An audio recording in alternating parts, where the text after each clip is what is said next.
Hello friends, if you are a fresher and looking for a job, then it is important for you to understand and think twice what to write in your CV.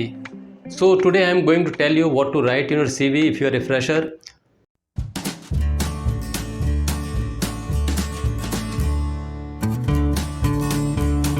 So what comes under the general info?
Things in your biodata to get higher chance of selection.